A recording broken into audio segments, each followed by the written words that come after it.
अस्सलाम वालेकुम दोस्तों, तुसी देख रहे हो हसीन पंजाब टीवी ते मैं तुहाडा मेजबान अमीर हमजा। दोस्तों, सब तो पहले अपने चैनल हसीन पंजाब टीवी ਨੂੰ करो सबसक्राइब ते नाल लगे बेल दा बटन दबाओ ताकि साडी हर नई आने वाली वीडियो साडे वीरां तक आसानी नाल पहुंच सके और तुसी वो वीडियो देखो सब तो पहले। आज जनाब अपने वीरां भरावां से एक दूजे नंबर दी वीडियो लेके हाजिर होए हैं। दूसरा सूबा सूईए माशाल्लाह बड़ी खूबसूरत है, प्योर नीली दी मुंदरी दा नागे। कैमरामैन साहब झोटी दिखाणगे, उस तो बाद सारियां गल्लां बातां मालकां कोलों पुछांगे। माशाल्लाह पूरे जिस्म ते पशम, पूरा मुड़दा थन और सोहनियां विरला। हवाना माशाल्लाह बड़ा खूबसूरत है, थब्बे दा हवाना है, एक हड्डी खुड्डा पुट्ठा बड़ा कमाल है माशाल्लाह झोटी दा। बाकी हर एक चीज कैमरे दी नजर मेरे वीरां दे सामने। बल्ला मत्था, कालियां अखां, माशाल्लाह कूंज तरह झोटी है, बड़ी खूबसूरत। नीली बात जानवर अपने वीरां भरावां नूं दिखाई देने, नीली दा शौक पूरा करवाईदा है। कोशिश करी दी है कि अपने वीरां भरावां नूं अच्छे तो अच्छा जानवर दिखा सकीए। बाकी लेने देने मुकद्दर ने। भाईजान ये वापस ले आओ।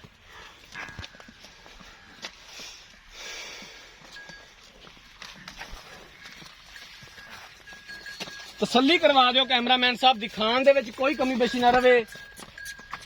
बाकी लेने देने मुकद्दर ने। थना दी हवाने दी अच्छी तरह तसल्ली करवा दियो। इत्थे रोको भाईजान माजनू। अगू आया यारी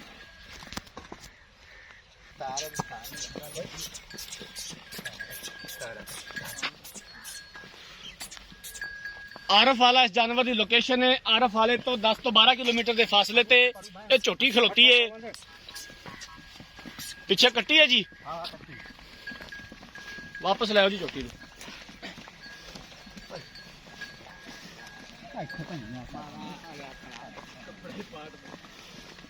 कैमरामैन साहब ने कट्टी भी दिखाया जे। आ कट्टी है जी माशाल्लाह बड़ी खूबसूरत, सेम अपनी मां रंगी, बल्ला मथा है, कालियां अखां ने।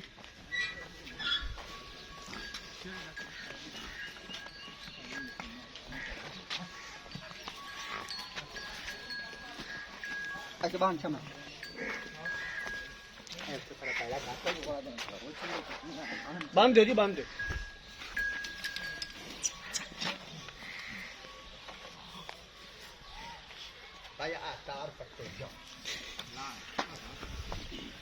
कैमरामैन साहब तुसी जानवर दिखाओ ते मैं मालका नाल सारियां गल्लां बातां कर लेना, पूरी डिटेल ले लेना। अस्सलाम वालेकुम जी। वालेकुम सलाम जी। भाईजान की हाल है? खैर भाईजान, तबीयत से ठीक है? अल्हम्दुलिल्लाह जी। झोटी अपनी किनवा सुबह सुई है ते कदों सुई है? 8 दे हो गए सूई नूं जी, दूसरा सुआ है। किन्ना दुध है हाजर टाइम? हाजर टाइम 14 किलो। पक्का बच्चे नु छड़ के? बच्चे नूं छाड़ ते 14 किलो। कोई थना दा फाल्ट, कोई मसला कोई मसैल? मसला ही कोई नहीं। किन्ने दी आपा फाइनल बेचनी है? किन्ने दे पैसे ने दी प्यार मोल जिन्ना मर्जी मंगे रखो जी, 3.5 लाख दी मैं 3.5 दी फाइनल बेचनी है। हाँ जी। इनदे विचों घरें दा दीद प्यार हो जाएगा? कार सा प्यार मोहब्बत भाई जी। जी ठीक हो गया तो 1000 दो किराया दा छाड़ दे जी, ठीक है। लो जनाब, मालिक दी गल्लां बातां सुन लईयां ने। दूसरा सूबा सूईए अज 8 तो 10 दिन हो गया झोटी सूई नूं। 14 किलो हाजर टाइम मज दे कोल दुध मौजूद है। कट्टी नूं छड्ड के 3.5 लाख रुपए की डिमांड की है।